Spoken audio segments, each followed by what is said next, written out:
everyone, today back with Henry Read Inc. by Kate Roberts, pictures by Robert McCloskey. Let's finish at page 100 on Tuesday, July 9th. Let's continue. Tuesday, July 9th. Yesterday, the firm of Henry Read Inc. started a new research project. I guess you would call this pure research because we are doing it mainly to satisfy our curiosity. I've learned one thing already about pure research. It isn't all just sitting around thinking. You can get some big blisters on your hand, and I've got them. I was cutting the lawn with the tractors about 11 o'clock when Midge appeared. She said that there were a new house going to be built up beyond the McMurtry's and that they had already started work digging the basement.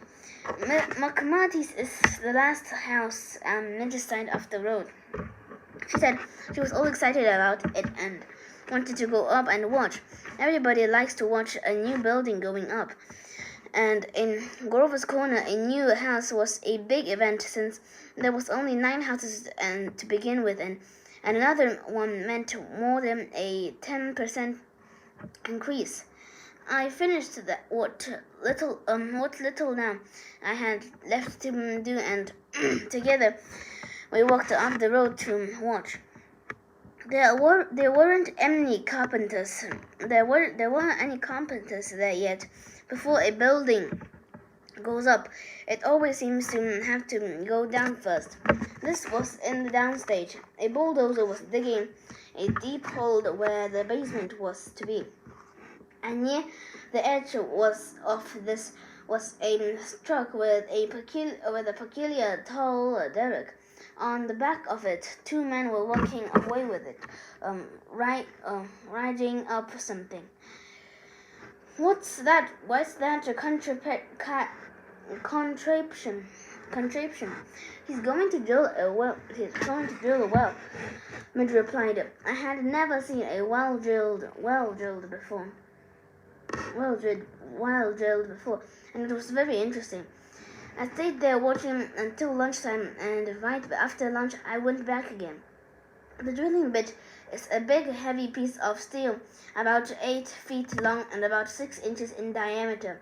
This is tied to a cable which goes over a pulley at the top of the derrick. An engine on the back of the drilling truck pulls on the cable so that the bit rises about 2 feet, and then it is dropped suddenly.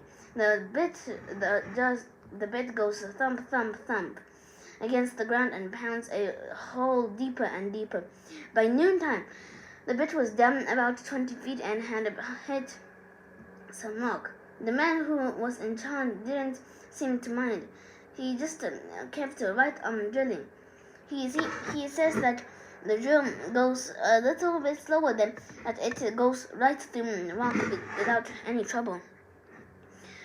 2 men set up the drilling rig but after it was operating smoothly, one of them left the man who said was an old with wispy white hair and pants that were much too big for him.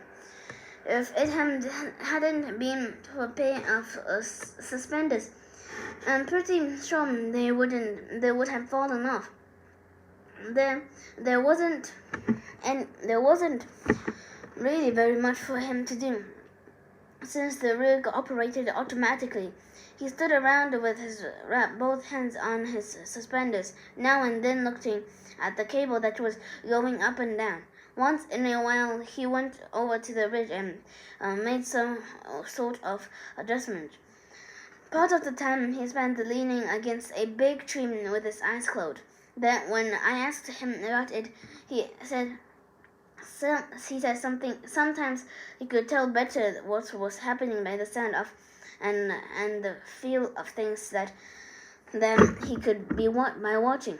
It was so easy to see how this could be so, because every time that bit dropped, the ground shook all over Grover's Corner.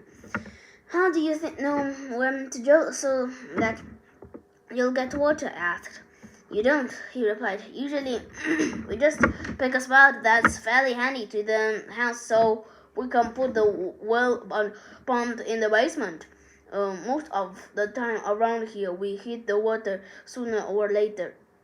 That doesn't seem like a very scientific way of doing it, I said. Mr.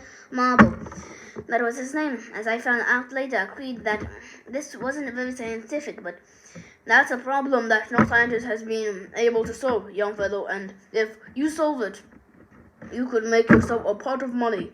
He stopped and blew his nose and then said, Of course, there's a lot of people who aren't so scientific who claim they have solved it.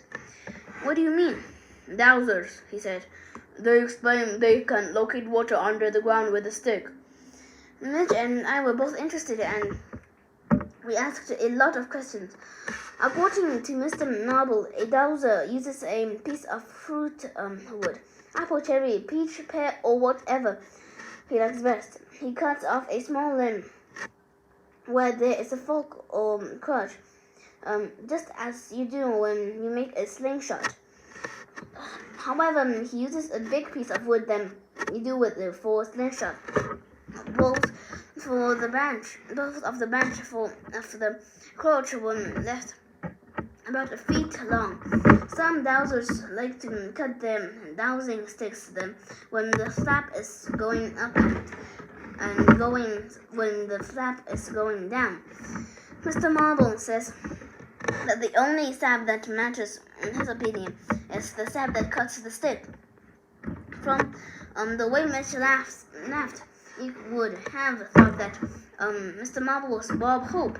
I laughed a little myself to be polite, but I agree with my mother, who says that poems are not only the lowest form of humor that she doubts if they're human at all. Well, I think I'll leave it here for tomorrow, guys, and hope you enjoyed it. Bye!